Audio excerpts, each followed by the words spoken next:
Alright, before anything, another reason for you guys to subscribe is that I always post a lot of good things and technical stuff on the community tab. And of course, we will start to announce our giveaways, and only the subscribers can see the community tab. So, wouldn't you want this? Some ram air, pistons, cam gears, even intake or velocity stacks. And the bigger we get, the more expensive the freebies will become. I can assure you that. We will make sure our subscribers get the most privileges via the community tab, so you wouldn't want to miss on that, right? So subscribe because you want to. Come on.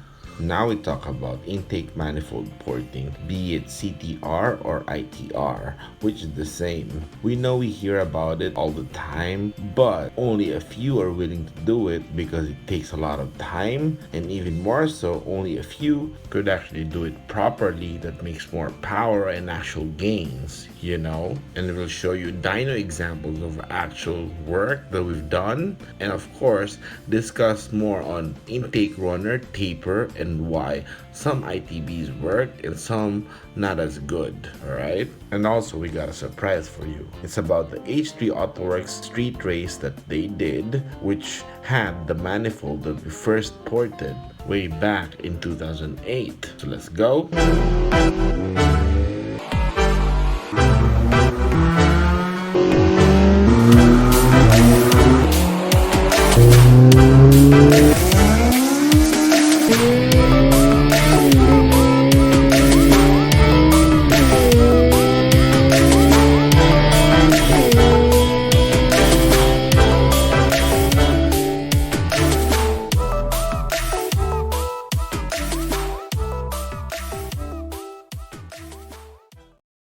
Alright, the Type R manifold. Honda did a great job by improving the factory P30 manifold into a Type R. And it proves to be a good one because companies like Blocks and Skunk 2 has copied it or replicated it because it simply works, And for years that was the option until Skunk 2 introduced their excellent Ultra Street manifold. And the Ultra Race, That's how Skunk 2 is. They continuously innovate products or parts for us. Now let's continue to porting the manifold and discuss this. While the manifold itself is already an upgrade, you can see here, you can still flare the entries and improve efficiency, just like improve like a velocity stack. And that's why we port this. Because consistency is imperative, here's a trick that I do. I port it with a carbide in steps, like flare it within a few angles. This way you can do all 4 runner entries the same or at least as consistent as possible. As you can see in the pictures, it's like a runner entry on a 3-angle valve job.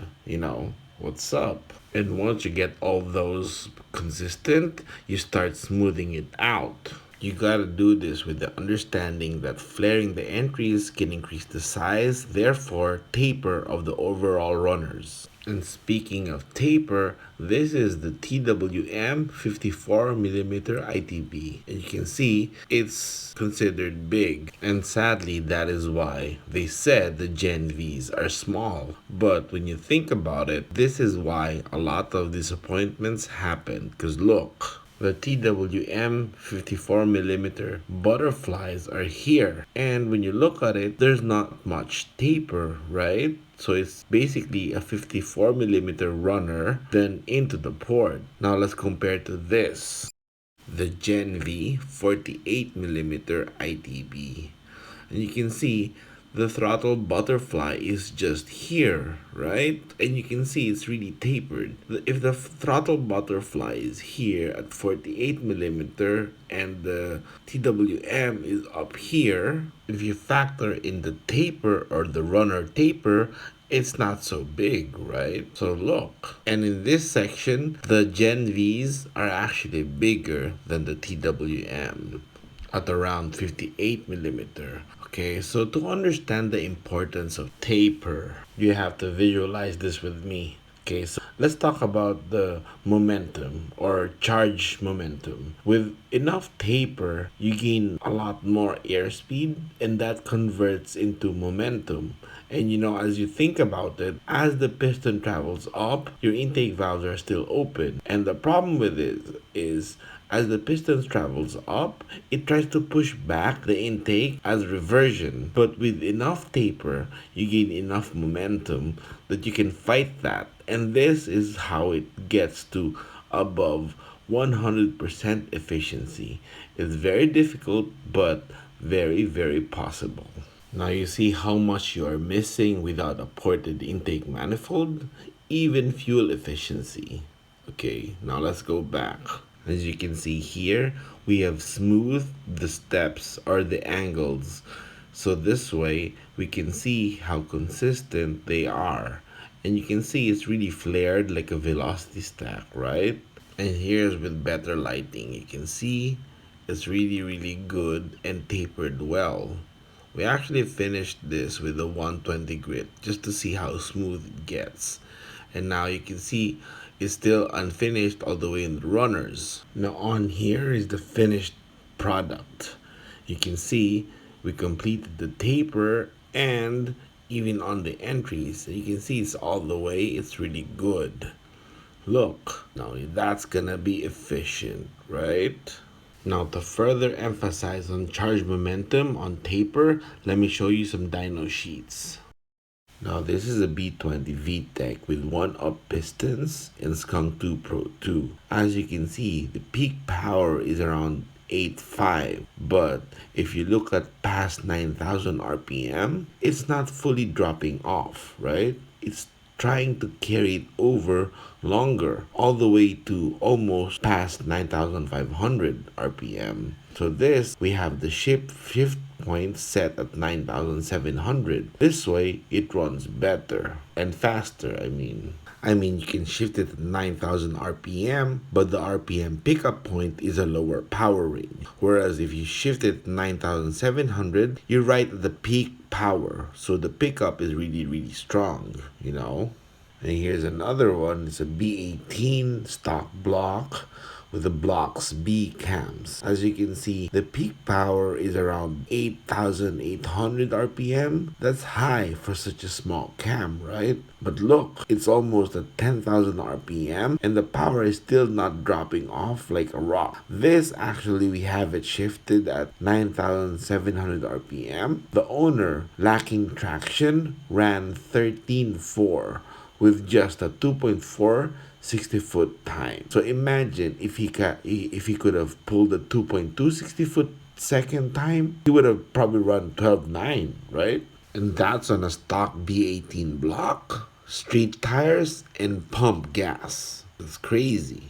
And that's how important porting your manifold is and understanding runner taper. Just like with increased length on the intake pipe, you increase power, like a cold air or a ram air system.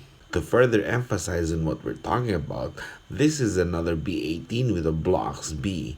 You can see peak power is at 8,000 RPM, but all the way until almost 9,000 RPM, it's still 200. That's not a peak power, that's a plateau, right? That's because the runner taper is really good. It carries it better.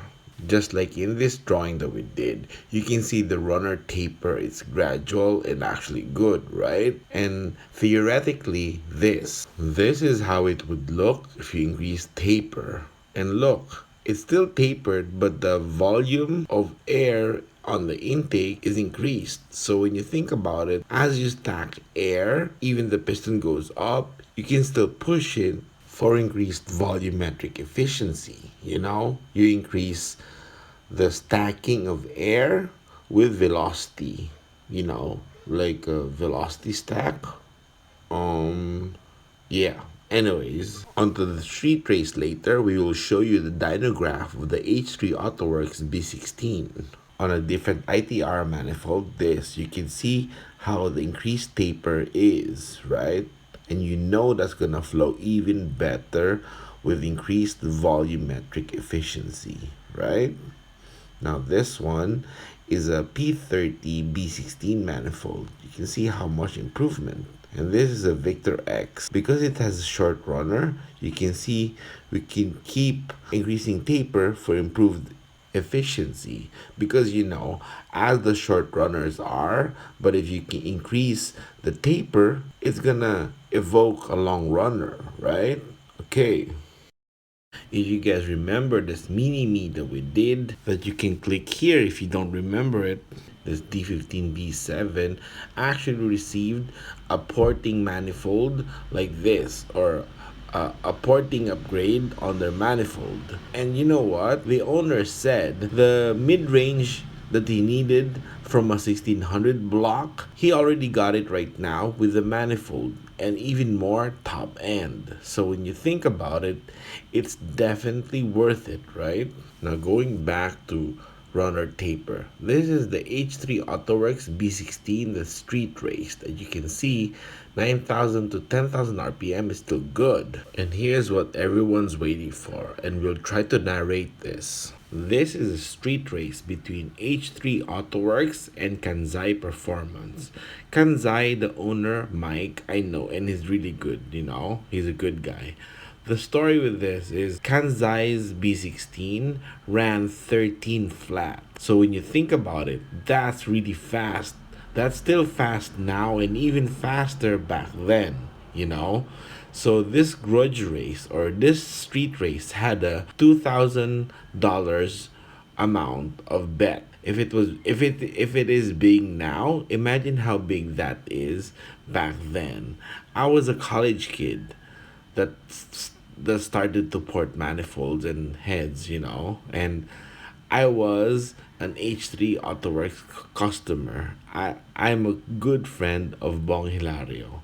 So, this is a cool thing to talk about, and the memories are just good. You gotta give credit to Kanzai Performance because when you think about it, running 13 flat on street tires, that's crazy fast. The only difference was we actually ran 12.7 with this. So when you think about it, the gap is actually correct. On this first run, we are on the right side. We had the driver shift at 8,700 RPM just to be sure. On the emergency light, we signal if we won. You'll see now.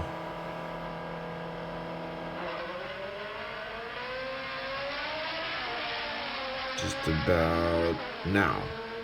We signal because we knew we were winning.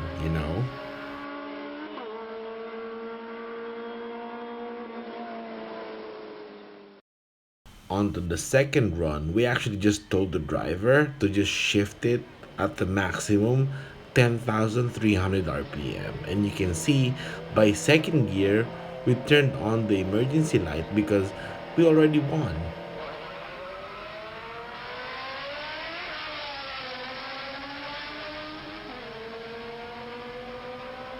Yep.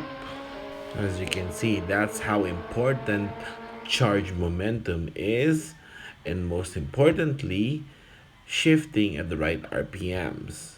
And of course, have your manifold ported by us. And you can click here for more stuff that you want to learn about.